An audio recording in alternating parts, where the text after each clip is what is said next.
अस्सलामुअलैकुम। अस्सलाम, नमस्ते, सत श्री अकाल। उम्मीद करता हूँ फिट होंगे, बेहतरीन होंगे, अपनी लाइफ अच्छे से एंजॉय करे होंगे हम तीनों की तरह। आज एक और वीडियो और उसका टाइटल है जी, मौलाना ने ज्ञान वापिस से पाकिस्तानी फतवा तक क्या कहा, सुनकर आप हैरान रह जाएंगे। राम मंदिर और राजधर्मा की वीडियो है जी। मेरा नाम है राणा मोहम्मद अली और मेरे साथ हैं Nadeem Iqbal Janjua. Iqbal. So guys, let's start. नमस्कार, मैं अर्चना तिवारी आप सभी का स्वागत करती हूं द राजधर्म पर।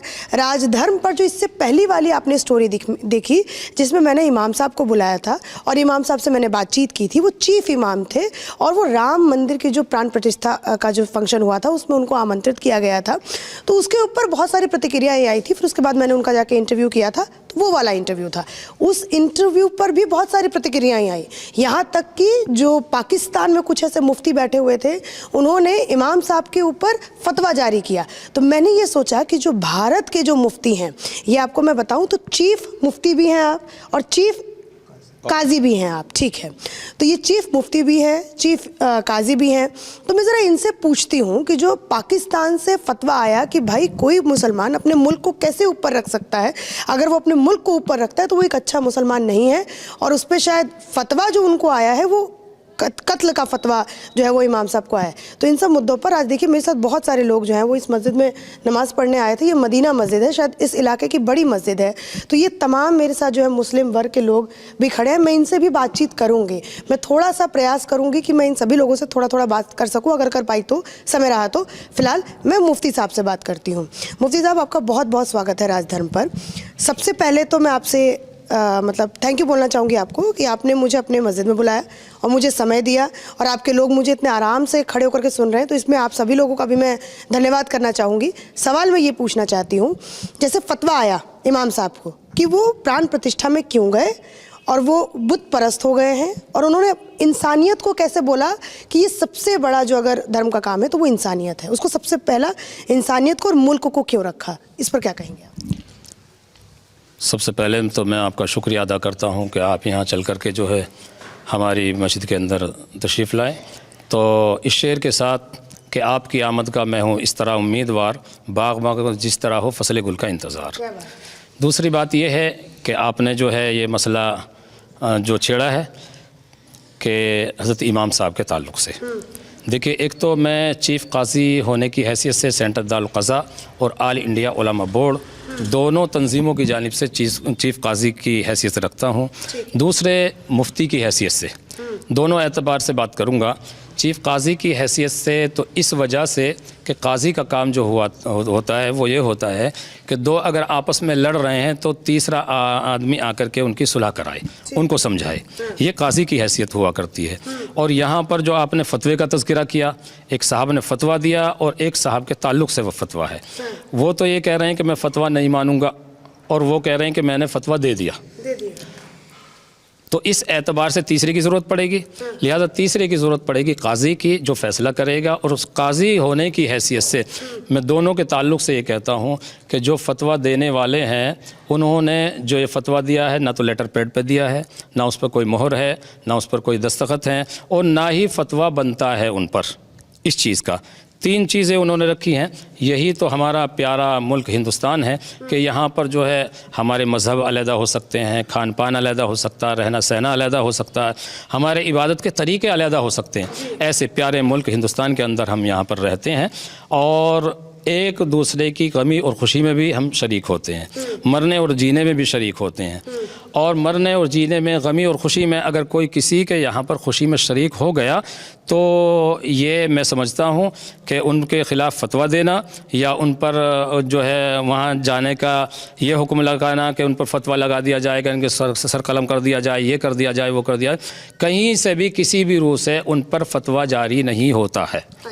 तो एक बात तो इन्होंने ये कही। अब मैं इस बात को थोड़ा सा यहाँ पर जो नौजवान हैं मैं उनसे थोड़ा सा ये पूछना चाहती हूँ, क्या आप लोगों को लगता है, बुज़ुर्गों से पहले पूछती हूँ, जो इमाम साहब प्राण प्रतिष्ठा में गए राम मंदिर, उनको फतवा आया है पाकिस्तान से, क्या उनको मिलना चाहिए था वो फतवा? क्या जायज़ है वो फतवा? जायज़ नहीं है। अगर कोई अगर मुस्लिम व्यक्ति मंदिर में जाए तो उसको फतवा मिल जाएगा? हाँ, मिलना सही है? हाँ मिलना सही है, वो जायज़ नहीं है। मालूम नहीं। अच्छा ठीक है, मैं आपसे पूछती हूँ जी, क्या फतवा मिलना चाहिए अगर कोई मुस्लिम व्यक्ति, जैसे आप हैं, अगर आप मंदिर में चले गए ठीक है, तो क्या अगर आपके ऊपर फतवा जारी हो जाता है तो क्या उस फतवा को आप मानेंगे? नहीं, क्यों? क्योंकि तो कोई भी जा सकता है उसमें, तो धर्म में तो कोई भी जा सकता है। कोई भी जा सकता है। जी। तो ये नौजवान मानते, अच्छा आप मंदिर जाते हो? हाँ, चले जाता हूँ। चले जाते हो। तो ये हमारा भारत है। अभी कौन से अपने इलाके में कौन सा मंदिर गए हो? इलाके में कौन सा मंदिर है? वैष्णो देवी मंदिर। वैष्णो देवी मंदिर आप हाँ, गए हो? वहाँ भी, अरे यहाँ पर भी बहरमपुर में भी है। अच्छा, तो वैष्णो देवी में जाके कैसा लगा? सही लगा, मैं तो बाहर से घूम आया था, अंदर नहीं गए माता के दर्शन करने? दूसरे दोस्तों के साथ गया था ना। अच्छा मैं टोपी वोपी लगा के गया था, मैं क्यों जाता अंदर। अच्छा, आप मतलब अंदर टोपी वोपी लगा के गए थे इसलिए आप अंदर नहीं गए थे। तो इस बात को भी समझना चाहिए कि जो राजनेता टोपी लगा करके इन लोगों का वोट बटोरने का सोचते हैं तो उससे कोई ज़्यादा फर्क नहीं पड़ता है, क्योंकि इन लोगों को खुद मालूम है कि हमारा धर्म ये कहता है कि हम किसी और धर्म के मतलब जो मंदिर है वहाँ पर हम नहीं जा सकते। ये बात है ना। चलो अब मैं आगे थोड़ा पूछती हूँ। दूसरी बात आप क्या कह रहे हैं? दूसरी बात मैं ये है कि पहले तो मैंने बताया कि मुफ्ती होने की हैसियत से कि उन पर कोई फतवा जारी नहीं होता है। दूसरी काजी होने की हैसियत से मैं ये कहूँगा कि मैं आपके चैनल के ज़रिए से हज़रत इमाम आली मकाम को ये इत्मीनान दिलाता हूँ कि आप पर किसी भी तरीके का कोई फतवा नहीं है, आप बिल्कुल मुतमईन रहें, ये ना कहें कि मैं नहीं मानता। दूसरा, एक फ़तवा आया पाकिस्तान से। जब वो पाकिस्तान से आया है तो सबसे पहले तो मैं उनको ये कहूँगा जो फतवा देने वाले हैं कि वो ये देखें कि तुम्हें पाकिस्तान से जो आप फतवा जारी कर रहे हैं, हमारे मुल्क हिंदुस्तान के अंदर अल्हम्दुलिल्लाह सुम्मा अल्हम्दुलिल्लाह अल्लाह का बहुत बड़ा शुक्र है कि दारुल उलूम देवबंद जैसी, मज़ाहिरुल उलूम सहारनपुर जैसी और नदवतुल उलमा लखनऊ जैसी बड़े बड़े इदारे मौजूद हैं जो फतवा जारी करते हैं। इमाम आली मकाम पर उन्होंने कोई फतवा जारी नहीं किया है। तो पाकिस्तान सबसे पहले जो फतवा देने वाले हैं वो अपने गिरबान में झांक लें, उनकी हालत क्या है। हमारा मुल्क इतना प्यारा और महबूब वतन है कि हमारे यहाँ किसी चीज़ की कोई कमी नहीं है। अगर फतवा भी जारी होगा, पहली बात तो फतवा जारी नहीं उन पर, अगर फतवा भी जारी होगा तो हमारे यहाँ तो किसी चीज़ की कमी थोड़ी है, बहुत है। हमें हमारी खुशकिस्मती है कि दारुल उलूम देवबंद जैसा हमारे मुल्क के अंदर जो है इदारा कायम है। क्या बात है। अच्छा, अब मैं मुफ्ती साहब, अब मैं पाकिस्तान को छोड़ना चाहती हूँ। मुझे ऐसा लगता है कि पाकिस्तान को जवाब मिल गया है भारत के मुफ्ती के तरफ से। अब थोड़ा सा मैं इस पर आप लोगों से, क्योंकि मुस्लिम वर्ग के बहुत सारे लोग जो हैं वे बच्चे देख लीजिए, बच्चों से लेकर के नौजवान, यहाँ पर ये कम 15-16 साल का बच्चा होगा, फिर उसके बाद ये पीछे मतलब ये भी 30-35 साल के लोग भी यहाँ पर इकट्ठे, मतलब हर उम्र के लोग जो है वो यहाँ पर इकट्ठे। मैं आप सभी लोगों से ये पूछना चाहती हूँ एक एक करके। सबसे पहले मैं आपसे पूछती हूँ, प्राण प्रतिष्ठा राम मंदिर हम लोगों के लिए, हम हिंदुओं के लिए वो एक बहुत बड़ा, मतलब एक तरीके से आप ये कहें कि हमारे प्रभु का, हमारे राम जी का वो एक मंदिर बना, भव्य मंदिर बना। तो उसके अंदर प्राण प्रतिष्ठा में उनको आमंत्रित किया गया, इमाम साहब को। क्या उनका जाना सही था या गलत? कैसा फैसला लिया उन्होंने? देखिए, मैंने पहले भी कहा और अब भी कह रहा हूँ, हमारा मुल्क हिंदुस्तान जो है वो एक गुलदस्ता है, इसमें तरह तरह के फूल हैं। जाना सही कि गलत? अब ये देखिए कि वो जो इबादत करने का आपका तरीका अलग है, मेरा अलग है, ठीक है, दूसरों का अलग है, सबके तरीके अलग हो सकते हैं, लेकिन रिहाइश और हमारा रहना सहना, खुशी और गमी के अंदर शरीक होना। अब वो वहाँ पर जो गए, वहाँ पर उन्होंने पूजा तो नहीं की, वो जो गए वो ज़ियारत करते हुए चले गए। और ऐसे अगर फतवे जारी होने लगे तो फतवों पे नहीं मैं बात कर रही हूँ, मैं कर रही हूँ कि इमाम साहब गए तो वो ठीक किया कि गलत किया? उन्होंने ये कहा कि पैगाम मोहब्बत लेकर के मैं गया हूँ। हज़रत मौलाना अरशद मदनी साहब अभी कुछ दिन पहले आपने देखा होगा उत्तराखंड के एक मंदिर के अंदर गए, वहाँ उनका सम्मान किया, उन्हें कुरान करीम पेश किया गया, शाल उड़ाई गई। अगर कहीं पर जाने से और वो फतवा जारी होता है तो हज़रत मौलाना सैयद अरशद मदनी साहब वहाँ तशरीफ़ लेकर के गए हैं। हज़रत मौलाना महमूद मदनी साहब, मैं साफ बोल रहा हूँ, मैं ये साफ बोल रहा हूँ, ये बोल रही हूँ कि उनका सही है कि गलत जाना मंदिर के अंदर? जब वो प्यार का मोहब्बत का पैगाम लेकर के गए हैं तो वो सही गए हैं, वहाँ पर सही गए, बिल्कुल सही। अच्छा, आपने छूटते ही बोला गलत गए, क्यों ऐसा बोला? इसलिए बोला कि देखिए हमारे मज़हब में इस तरह का है नहीं कि मतलब जो है किसी प्राण प्रतिष्ठा में चले जाइए और जा करके जो है उसमें जो है हाजिरी दीजिए। अच्छा, फिर हमारे जो राजनेता आके चादर चढ़ाते हैं, अभी प्रधानमंत्री ने अजमेर शरीफ में चादर जो है वो भेजा है, तो उससे वो भी गलत है फिर? तो वो गए तो नहीं। अखिलेश जाते हैं, तमाम तरीके के लोग जाते हैं, ठीक है, लेकिन जो है गलत नहीं है, लेकिन जो है वहाँ जाना हम लोगों आज मैं मस्जिद में खड़ी हूँ, क्या गलत है? नहीं, बिल्कुल सही है, गलत नहीं है, लेकिन इमाम साहब का वहाँ जाना गलत कैसे? मौके पर प्राण प्रतिष्ठा के मौके पर जाना गलती हम। आप गलत मानते हैं? क्या आप भी गलत मानते हैं? जी। अच्छा, आप भी गलत मानते हैं? इमाम साहब का हमारे मानना है? मुफ्ती साहब ने जो जवाब दिया हम तो उसको मानते हैं। अच्छा, आप मतलब इनके साथ हैं कि मतलब उनका जाना सही था, मतलब ठीक था, कोई गलत काम नहीं उन्होंने अपनी किया। मर्जी से गए, कोई किसी के उससे नहीं गए ना, अपने उससे गए हैं, अपने दिल की इच्छा से गए हैं, तो उनका ईमान जाने क्या है। तो अब ये भारत के सामने, ये मेरे जो व्यूअर्स हैं, जितने भी व्यूअर्स देख रहे हैं, उनके सामने दो पिक्चर आई है। मैं दोनों पिक्चर को क्लियर कर देना चाहती हूँ। इन्होंने छूटते ही बोला गलत और इन्होंने बोला सही, तो मैं कारण भी जानना चाहती हूँ कि कारण क्या है, और मैं थोड़ा आपके पास भी आऊँगी। ये इमाम साहब है मेरे ख्याल से, मुफ्ती साहब हैं, मुफ्ती साहब से भी मैं पूछूंगी। बड़ा इंटरेस्टिंग जो है वो बहस हो रही है। आपने गलत क्यों बोला भाई साहब? थोड़ा सा दादाजी मुझे। हाँ, ऐसे मौके पे नहीं जाना चाहिए था, बाकी मंदिर में जाने से कोई दिक्कत नहीं होती। ये ऐसा मौका क्यों, गलत मौका? वहाँ जाने से जो है कोई ना तो ईमान खारिज होता और जिन्होंने फतवा दिया है ना कोई फतवा लागू होने का, क्योंकि अगर दारुल देवबंद फतवा देता तो पूरा हिंदुस्तान का पूरी दुनिया मान लेती, लेकिन दारुल से कोई फतवा नहीं आया। जो पाकिस्तान से यहाँ की इस मुफ्ती ने फतवा दिया है एक आदमी ने, उसका फतवा को हम नहीं मानते।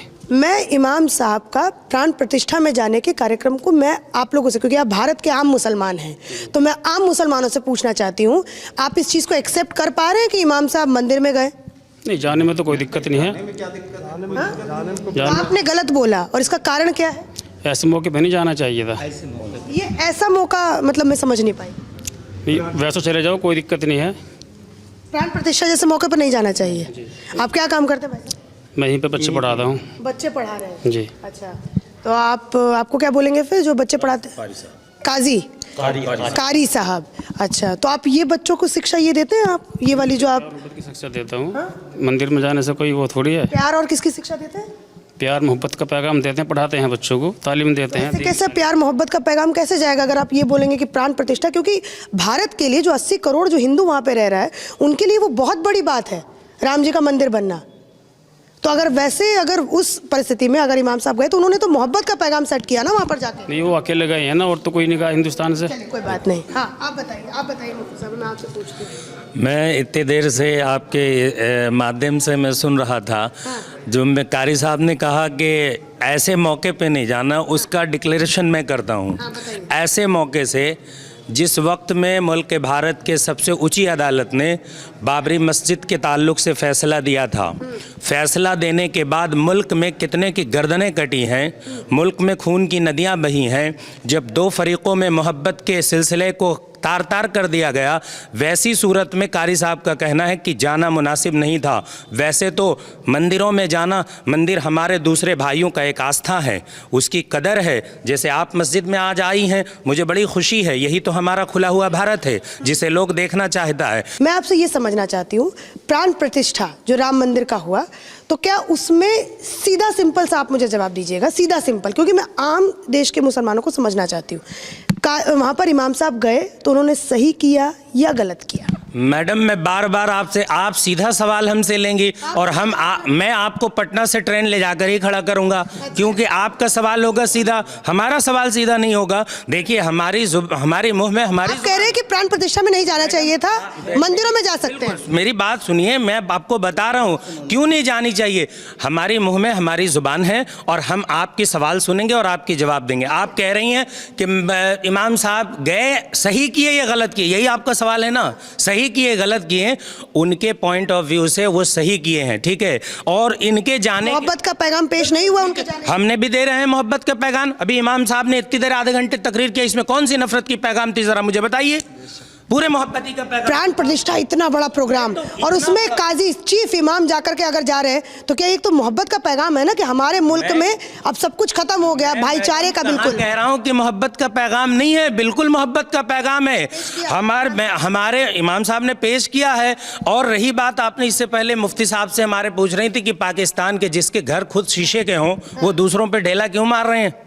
जिनके घर खुद शीशे के हों, जो खाने के बिना पनप रहे हैं। हमारे भारत के अंदर 3 ऊंचे ऊंचे मदारिस के नाम गिनवा दिया आपको मुफ्ती साहब ने। हमारे लिए काफ़ी है, भारत के मुसलमानों को कोई दूसरे कंट्री के लोगों को दर्स देने की ज़रूरत नहीं है। मुसलमान यहाँ का मजबूत है और यही वजह है कि हम लोग बहुत खुशी से रहते हैं। बस एक ये पैगाम है कि इमाम उमर अहमद इलियासी साहब जो उस प्रोग्राम में शिरकत किए थे, कुछ लोग, हम फिर कह रहे हैं आपके धर्म में भी कुछ लोग लोग आपके साथ रहेंगे, कुछ लोग आपके खिलाफ रहेंगे, ठीक है। ये हर धर्म का मसला है, हमारे धर्म में भी वही मसला है। अगर मैं उनके जाने से खुश हूं तो दूसरे लोग उससे नाराज हैं। क्यों गए थे ऐसे मौके पे आप क्यों गए थे? मैं आपको कह रहा हूं कि ऐसे मौके पे अभी इमाम मुफ्ती साहब ने कहा कि मौलाना अरशद मदनी साहब जमीयत के सदर हैं, वो प्रेसिडेंट है, वो एक मंदिर पे गए, उनको इतना पजीराई की गई, उनको शॉल दिया गया, उनको फूल दी गई। तो ये तो भारत का चेहरा ही तो है। ये क्या है? भारत का चेहरा नहीं है तो क्या है? इसे लोग किसी निगाह से देख ले। लेकिन अगर दूसरे लोग अगर फतवा जारी कर रहे हैं कि उमैर अहमद साहब जो हैं वो ईमान से निकल गए, वो बुत परस्त हो गए, उन्होंने कह दिया कि अपने मुल्क को आप कैसे रख सकते हो इस्लाम से पहले। तो यहाँ के बुद्ध विहार जब इस्लाम, मैं दिल्ली में रहता हूँ, ओखला में, मैं यहाँ पे जब भी इमाम साहब के पास आता हूँ कम से कम 10 मंदिरों के सामने से होकर आता हूँ, ठीक है। और मैंने उसके प्यारे से उन पुजारियों को देखता हुआ जाता हूं कि भाई अपने भगवान के लिए आशीर्वाद करने के लिए अंदर जा रहे हैं, तो हमारी ईमान चली गई। हम इतना, हमारा ईमान सबसे पहले मैडम याद रखें, हमारा ईमान जो है ना बुलडोजर की तरह है। जैसे बाबा का बुलडोजर है वैसे हमारा ईमान बुलडोजर है। किसी के कहने से हमारा ईमान में ज़रा बराबर दाग नहीं आ सकता। इसलिए हम यही मानते हैं कि शरीयत, कानून और हिंदुस्तान जिस मुल्क में हम हैं, इस मुल्क के कानून से ऊपर हम कभी नहीं जा सकते हैं। हम इस मुल्क के कानून के लिए इसलिए हम बार बार कहना चाहते हैं कि हम अपने मुल्क भारत की सालमियत को, इसकी अखंडता को और इसकी मोहब्बत को, आवाज़ वहाँ तक जानी चाहिए। मुफ्ती साहब एक बात बताइए, इस्लाम पहले कि इंसानियत पहले? देखिए, इंसानियत और इस्लाम दो, अगर आपके अंदर तालीम ही नहीं होगी तो आप तो इन्हें इंसान पहने के इस्लाम। मैं आपको बार बार कह रहा हूँ, इस्लाम जो है हमारा पहले है। इस्लाम अगर इंसानियत बाद में। मेरी बात सुनिए तो मैडम मैं फंसने के, मुझसे पूछिए हिंदुत्व पहले कि इंसानियत पहले? मैं सीधा कहूँगी इंसानियत पहले। मैं आपको कह रहा हूँ इंसानियत तो जब ही आपके अंदर आएगी जब तालीम होगी। सैकड़ों लोग यहाँ से चलकर आप मेन रोड तक जाइए, देखिए कितनों के अंदर इंसानियत है और कितने दरिंदानापन कर रहे हैं। एक जानवर अगर प्यासा मर रहा होगा ना तो हम अपने पानी को साइड कर लेंगे। क्यों? कब? कि जब तुम्हारे अंदर तालीम नहीं है, जब तुम्हारे अंदर शिक्षा नहीं है, जब तुम्हारे बुजुर्गों ने तुम्हें तालीम नहीं दी है, जब तुम ये काम कर रहे हो। वरना तुम उस जानवर को सबसे पहले अपने पानी को पेश करते। कब? भाई इस्लाम और इंसानियत तो समझ लीजिए कि हमारा एक धर्म है, हिस्सा है। हम बगैर इंसानियत के जी ही नहीं सकते हैं। आप हमें बोलिए कहाँ इंसानियत करने की ज़रूरत है? अभी बोलिए कोई दिमाग से देश पहले के इस्लाम, क्योंकि इन्हीं सब मुद्दों पर जो है फतवा गया इमाम साहब को। मैं इसीलिए आप लोगों से पूछ रही हूँ। देखिए, मुझ पे गुस्सा मत होइए। देखिए, नहीं, हम आप पे गुस्सा बिल्कुल नहीं हो रहे हैं। हम राजनेताओं की बातों पे गुस्सा होते हैं क्योंकि हम गैर राजनीति लोग हैं। दूसरी बात है, आपने कहा देश पहले या इस्लाम पहले, हम तो बार बार कहेंगे इस्लाम पहले। इसलिए क्यों? अब मेरी बात सुनिए, आप पर ताली नहीं बजनी चाहिए। मेरी बात सुनिए, नहीं हर जगह ताली नहीं, मेरी ताली हर वक्त नहीं बजती है, बातों पे हिंदू अगर करने लगे कि भैया हिंदू तो पहले, तो फिर विरोध हो जाए। मेरी बात सुनिए, हमारे निगाह में हाँ,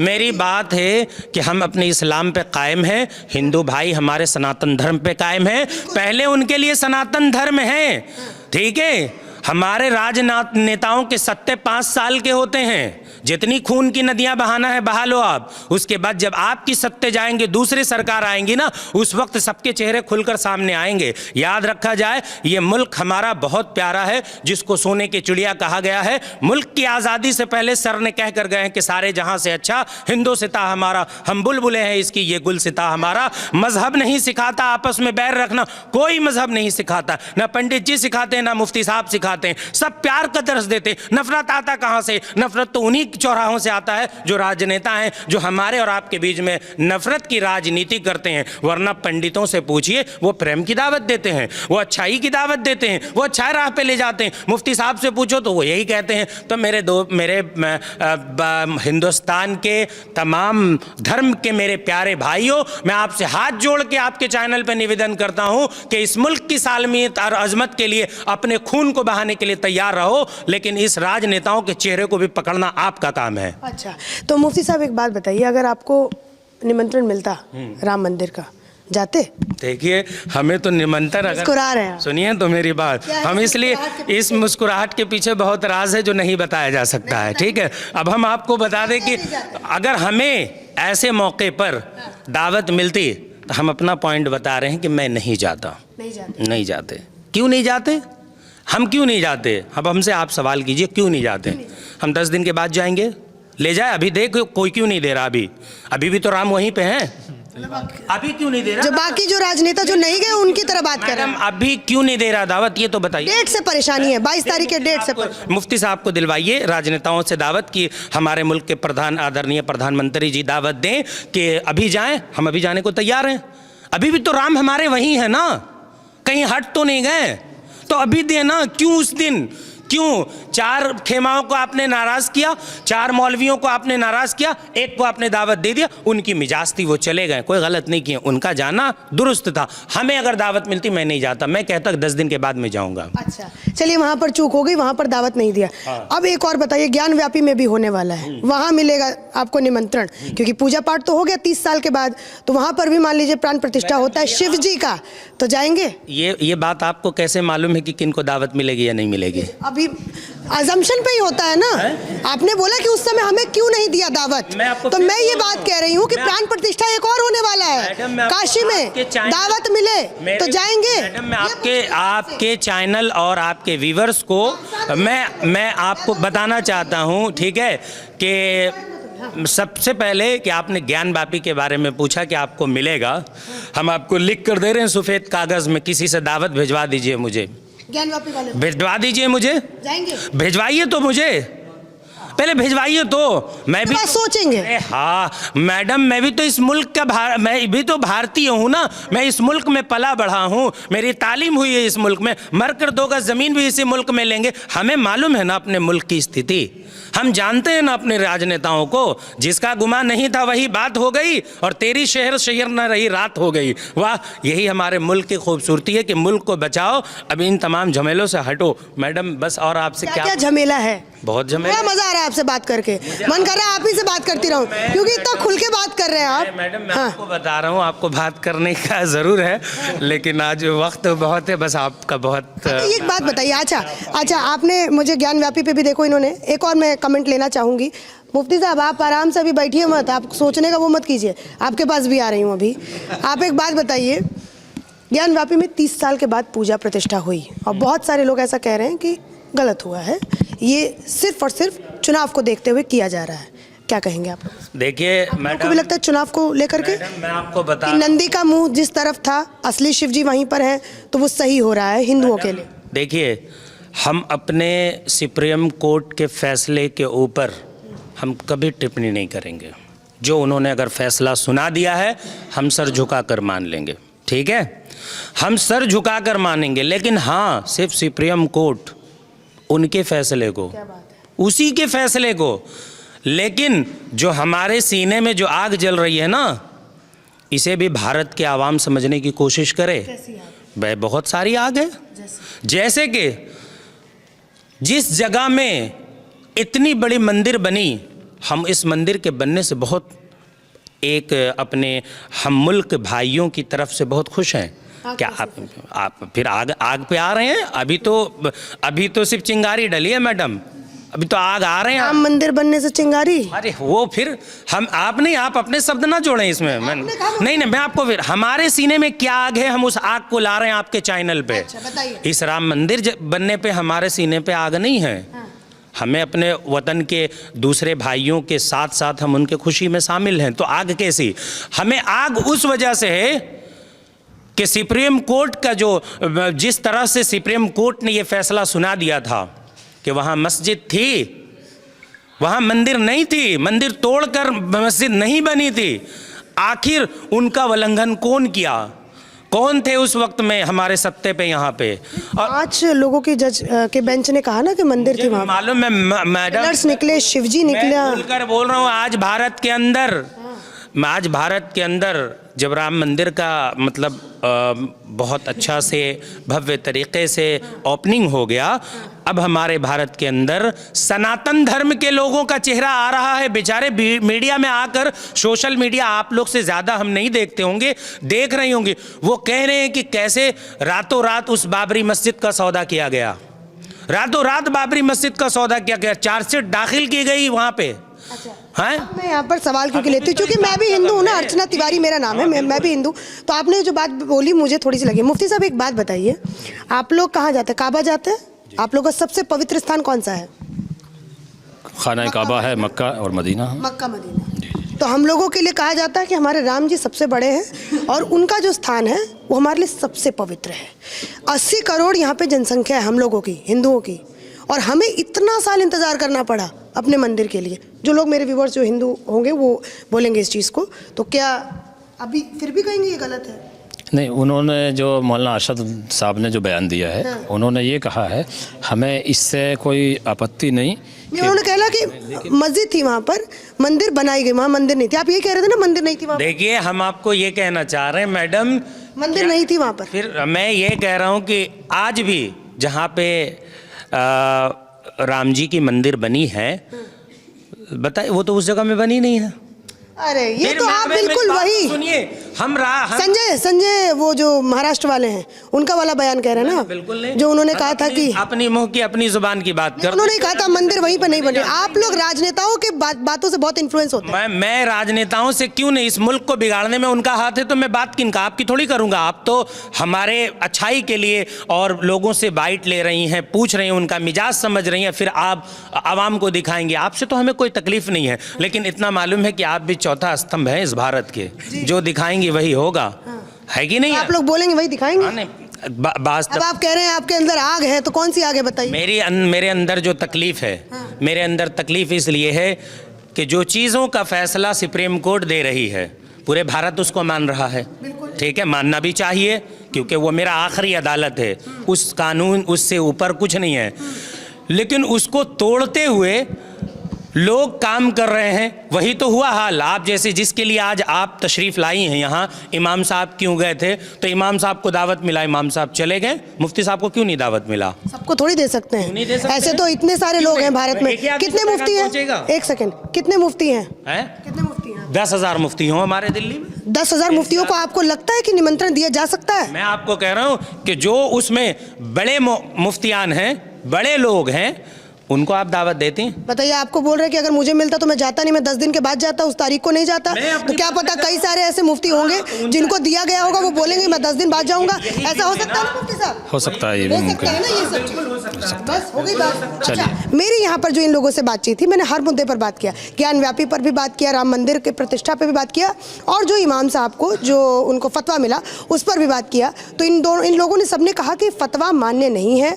कोई भी पाकिस्तान का जो मुफ्ती है वो एटलीस्ट भारत के यहाँ जो लोग बैठे हैं उनको फतवा नहीं दे सकता है ना मुफ्ती साहब? बिल्कुल नहीं दे सकते। हम पाकिस्तान के मुफ्तियान का फतवा मैं क्यों मानूंगा? हमारे भारत कमज़ोर है क्या किसी से? हमारा भारत महान है, हम कल भी कहते थे, आज भी अगर उन पाकिस्तान के भाइयों को और किसी को अगर हमारे को आज़माना है तो हमें आज़मा कर देख सकते हैं। भारत हमेशा से ऊंचा रहा है, ऊंचा रहेगा हर एतबार से, चाहे सनातन के एतबार से हो, चाहे मुस्लिम धर्म के एतबार से हो, हमेशा से भारत ऊंचा रहा है, ऊंचा रहेगा। इस भारत के लिए अगर सरहद पे हमारी खून और लहू की ज़रूरत पड़े, ये बताओ कि पूरे मदीना मस्जिद के आवाम से पूछिए कि ये जाने को तैयार है कि नहीं। मैं तो जाने के लिए तैयार हूँ, मैं अपनी खून तैयार हूँ। मैं राम मंदिर नहीं, वाह सरहद पे जाने को हैं। कितने लोगों के घरों में से हैं आर्मी में या फिर उसमें? कोई नहीं है? पुलिस में? मतलब तैयार हैं आप? तैयारी चल रही है, लेकिन है नहीं इनमें से कोई भी। अच्छा, ठीक है। तो मतलब देखा, इन्होंने कहा कि भारत के जो लोग हैं वो प्रेम और मोहब्बत पे विश्वास रखते हैं, और अब तो वैसे भी आतंकवादी जो घटनाएं हैं वो बहुत कम हो गई है। हमने ये चीज़ हम लोग देखते हैं, और ये हमने बात किया यहाँ के लोगों से, यहाँ के बुज़ुर्गों से भी, हमने कोई बुज़ुर्गों से भी बात करने का कोशिश किया। और ये मुफ्ती साहब बहुत वायरल होने वाले हैं, क्योंकि उन्होंने बहुत सारी ऐसी बातें बोली हैं जो बहुत लोगों को पसंद भी आ सकती है, तो बहुत से लोगों को नापसंद भी आ सकती हैं। बिल्कुल जी, ये बात तो ठीक है। बहुत सारी चीज़ें जो हैं वो पसंद भी आ सकती हैं, बहुत सारी बातें नापसंद भी आ सकती हैं।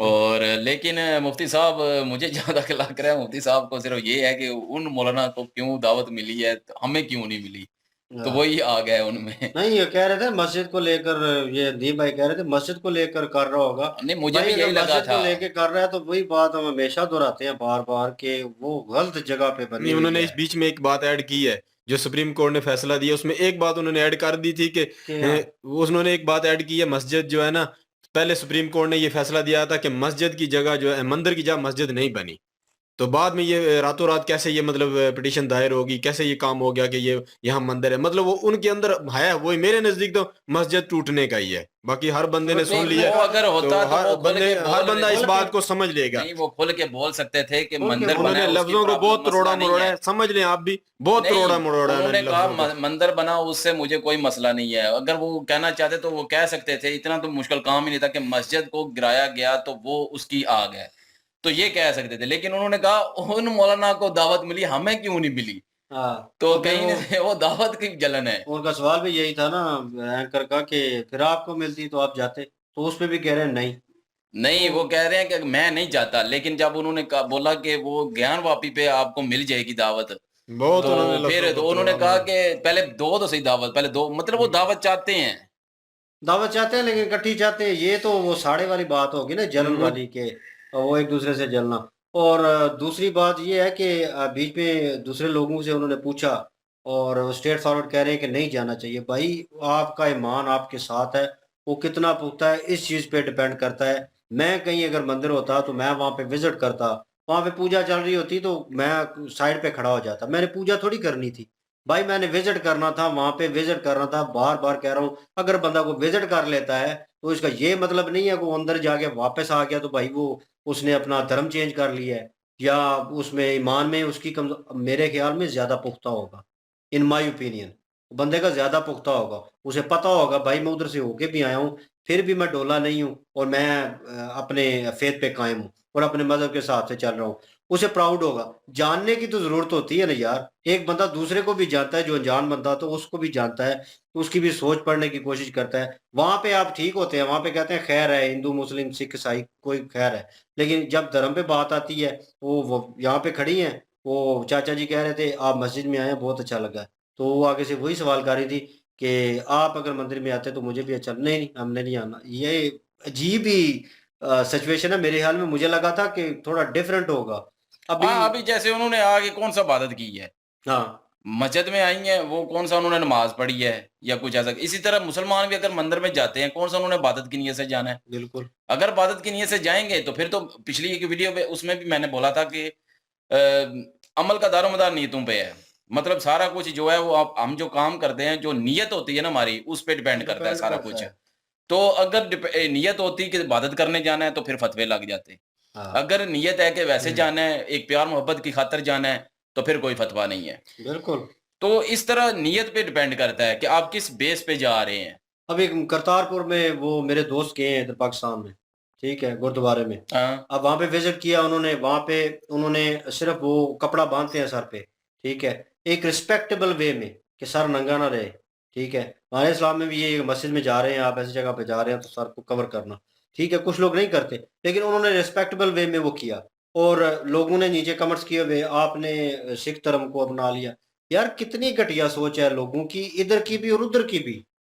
बहुत सारे लोग हैं और वो यार सोचते नहीं है कि प्यार मोहब्बत इंसानियत। इन्होंने कहा वो मौलवी साहब जो है ज्यादा ही हाइपर हो गए थे, वो कह रहे थे नहीं नहीं धर्म पहले है भाई, इंसानियत पहले, आप में इंसानियत मौजूद नहीं, होगी तो ये अमल फर्क उसके है। ऊपर नहीं नहीं, होगा। ये देखो सकलैन भाई, ये तो हर बंदे की अपनी मर्जी है ना, उसकी मर्जी को तो मानना चाहिए। देखो कुछ लोग धर्म को पहले मानते हैं, कुछ जो है ना इंसानियत को पहले मानते हैं, कुछ अपने मुल्क को पहले मानते उससे हैं। ये तो क्रिटिसाइज देखो, मैं कंट्रोवर्सी वो कर रहा हूँ कि वो जो कंट्रोवर्सी पैदा होगी ना, ये तो फिर हर इनकी बंदे की बातों से देखो, वो कह हम रही है अपना ना, ओपिनियन देते वायरल हैं हो ना। जाएंगे, नहीं, वो हम वायरल अपना हो ओपिनियन जाएंगे। देते हैं तो देखो ये एक होता है, आप डिसएग्री कर दें कि मैं इंसानियत को पहले मानता हूँ, ये हर बंदे की एक अपना होता है। हम तो भाई मैं पाकिस्तान को पहले नहीं मानता वो हूँ, अगर मैं अपने धर्म इस्लाम को पहले मैं मानता कॉमन हूँ। मैन हूँ ना, सिंगल हूँ, मेरे नीचे को 10 पढ़ने वाले नहीं है, मैं 10 लोगों को मतलब कोई गाइड नहीं कर रहा।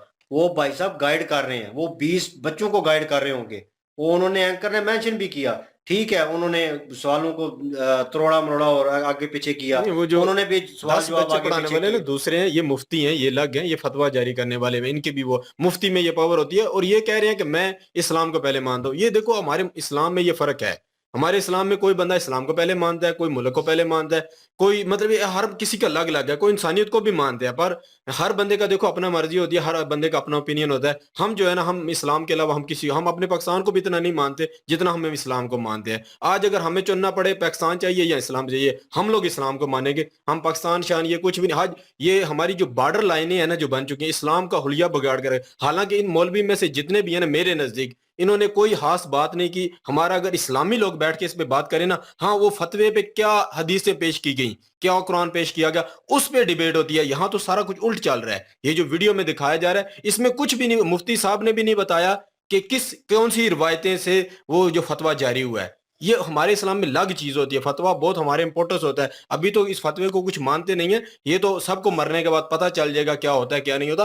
फतवा हमारे नजदीक बहुत अहम चीज है। फतवा हमारे सहाबा किराम के दौर में भी लगते थे, जो लोग इस्लाम छोड़ते थे कुछ भी होता था, ये फतवा लगे थे। फतवे की एक बहुत बड़ी पावर है। पर यहाँ सब कुछ उल्ट हो रहा है, क्योंकि अभी जो इस्लाम है ना, अभी मुल्कों की मतलब वो बॉर्डर लाइनों में कन्वर्ट हो चुका है। अभी हर बंदे की अपनी मर्जी है।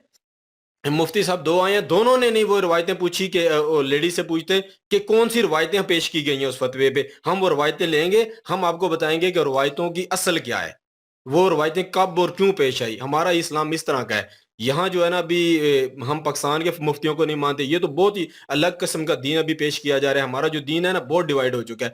पहले ही फर्कों में बहुत डिवाइड हुआ था, अभी जो बॉर्डर लाइनों में भी दीन ऐसा हो गया। मैं अगर होता ना, मुझसे सवाल करते तो मैं लाना था कि वो वीडियो दिखाओ, उस वीडियो पे क्या हदीसें, क्या हमारा कुरान पेश किया गया, उस पे फतवा होता है। वो फतवे की फिर डेफिनेशन देखी जाती है, क्या वो कुरान पाक की आयतें इसी हक में है कि आप हिंदुओं की चीजों पे नहीं जा सकते। ये मेन चीजें होती हैं हमारे फतवे में। लेकिन अभी वो बॉर्डर देखो, लाइन पार है ना भाई, वो उस मुल्क का कानून है, वहाँ वहाँ पे जो पर उनका लॉ है इस्लाम वो तो उस कुरान हिसाब और से। हदीस है ना, इस्लाम भाई बॉर्डर लाइनों में नहीं वो है उधर यार। के मुसलमान कह रहे हैं भाई अब आप अपना काम करें स्ट्रेट फॉरवर्ड, वो कहते हैं जिसे शट अप कॉल। तो इन सीरियस वर्ड मैं बोलूंगा कि वो उन्होंने इस्लाम शट अभी अप कॉल। डिवाइड हो, अभी बहुत और हो गया भाई है ना। पहले डिवाइड आप क्यों कह रहे हैं, आप अपना और देखें हो ना गया यार इस्लाम भाई। में। इस्लाम में ये है ना कि जिस मुल्क में रहते हैं उस मुल्क का उस नुकसान ना पहुंचाओ, उस इज्जत हो, मुल्क के हाँ, वो कानून मैं को फॉलो करो। तो फिर वो फिर मेरा पहला कैसे आ गया रिएक्शन नहीं, सारा मेरा कुछ। पहला रिएक्शन आपने देखा होना, मैंने बोला था ना कि वो मौलवी साहब की मर्जी है, अपनी मर्जी से गए हैं, उनकी अपनी मर्जी। उन्होंने कहा मैं पैगाम में मोहब्बत दिया है। बस अगर ठीक वो है। चले जाते अंदर जाके मूर्ति को देखते, हाँ पूजा पूजा करती। हो रही होती, तो वो उसको देखते। अगर वो उसपे क्या मतलब हमारे नजदीक है कि बुरा ना जब पूजा या कोई भी गलत काम को, हमारे इस्लाम में ये कहा जाता है, अगर हम उसे गलत ना समझे ना, जैसे मतलब कोई मूर्ति पूजा कर रहा है ना, हम उसे कहेंगे ये सही कर रहा है, तो फिर हम भी उसके बराबर के शरीक होते हैं। ये हमारे इस्लाम में है। वो अंदर नहीं गए, उन्होंने बाहर, मैं देखा उनको, मैंने अंदर नहीं जाते हुए देखा। वो बाहर थे, बाहर से उन्होंने उस चीज को लाइक किया कि सब हिंदू लोग अपने मतलब उन्हें एक जगह मिली है, उन्हें अपना मंदिर मिला है, खुश हैं, उनकी खुशी में शरीक हुए। वो अंदर नहीं गए मेरे नजदीक।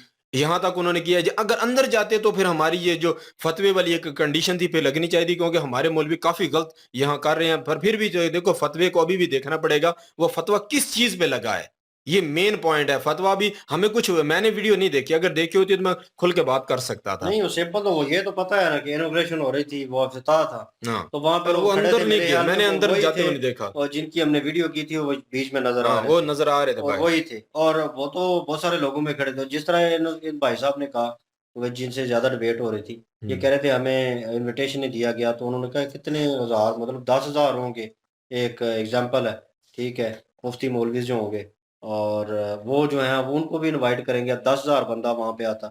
भाई उन्होंने गिने चुने लोगों को इनवाइट किया। और इनको मेरे ख्याल में बेसिकली मसला ये था कि हमें क्यों नहीं इनवाइट किया गया, हमें क्यों नहीं पूछा गया। और ये जंग वहाँ पे नहीं है, यहाँ पे भी बहुत है। यहाँ पे मस्जिदों में जब कोई किसी बड़े का कोई ऐसी चीज़ पकड़ी जाए ना, तो उसको जनाब साइड पे कर देते हैं और कहते हैं जी ओ मलक साहब दे जी, चौधरी साहब दे। मतलब कि बेस बरादरी देखी जाती है, साख देखी जाती है। और ये फैसला वहाँ पे इन्हें दीन धर्म नजर नहीं आता। वहाँ पे ये बहुत सारी जो नेगेटिव चीजें हैं उनको कवर अप करके और मसले को रफा दफा कर देते हैं। अगर कोई माड़ा बंदा, आम बंदा जो है, जो कर ले के लोअर क्लास है, वो अगर हथे चढ़ गया इनके, तो भाई साहब फिर वो फतवे और वो चीजें निकल आती हैं ना, जो सुमीरजादे के टाइम पे निकलती नहीं है। और फिर ये कहते हैं नहीं नहीं इस्लाम के बारे, इस्लाम ने ये किया, इस्लाम ने ये फरमाया, फलां चीज पे ये लिखा हुआ है, फलां हदीस है जनाब। ओ भाई उस वक्त आपकी हदीसें किधर गई थी, किधर इस्लाम गया था? जब उस बंदे ने, लीड क्लास वाले बंदे, क्या चंदा दे रहा है जी हमारी मस्जिद को?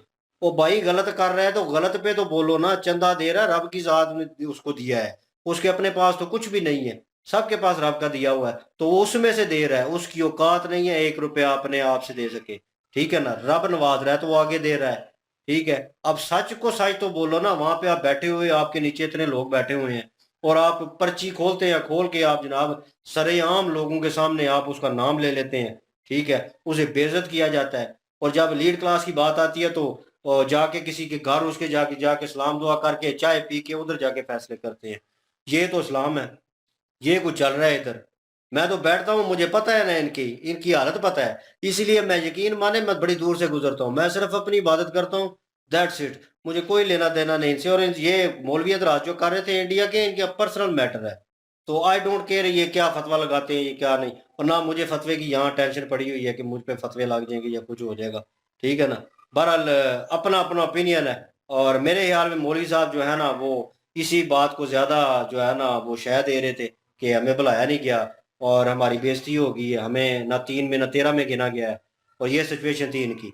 बाकी मेरा ओपिनियन तो यही है। मुझे और मुझे ये समझ नहीं आती कि कौन सा मजहब है जो इंसानियत नहीं सिखाता।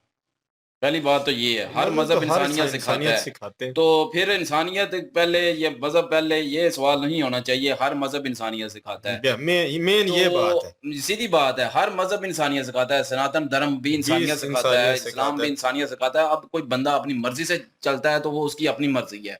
अब किसी को तंग करना कौन सा मजहब सिखाता है कि किसी को तंग करो जाके? वो भी तो इंसानियत ही है ना, कि किसी को तंग नहीं करना, अपनी इबादत करनी है तुमने। जब तक तुम्हें कोई तंग नहीं करता तब तक उसको बिल्कुल तुम कुछ नहीं कह सकते। तो गरीबों को खाना खिलाओ, कहीं पे भी ये नहीं लिखा हुआ कि मुसलमान गरीबों को खाना खिलाओ। इस्लाम में तो ये लिखा हुआ है मस्कीनों को खाना खिलाओ, खाना गरीबों खिलाओ। को खाना खिलाओ, गरीबों का ख्याल रखो, हमसायों का ख्याल रखो। ये नहीं लिखा हुआ कि मुसलमान हमसायों का खाली ख्याल रखो। तो वो इंसानियत ही है ना। बिल्कुल तो जो अगर कोई इबादत करना चाहता है वो अपनी मर्जी से इबादत कर सकता है। उसको आजाद है। तंग नहीं करो, किसी के मजहब को गलत नहीं कहो, किसी को जाके गाली ना दो। तो ये इंसानियत ही होती है ना मजहब के हिसाब से। तो बाकी रही बात मुल्क की, तो इस्लाम जो है वो मुल्क को भी जो है वो मुल्क की हिफाजत के लिए ही है। मुल्क मतलब कि कह लें कि इस तरह कह लें कि अगर इस्लाम में है कि जिस मुल्क में रहते हैं आप उसमें फितना फसाद ना करें, जिस एरिया में रहते हैं उसमें फितना फसाद ना करें, जिस मुल्क का जो कानून है जिस एरिया का, उस कानून को फॉलो करें। तो बस फिर फॉलो करें, फिर वो इस्लाम को मान के फॉलो करें, माने फॉलो करें।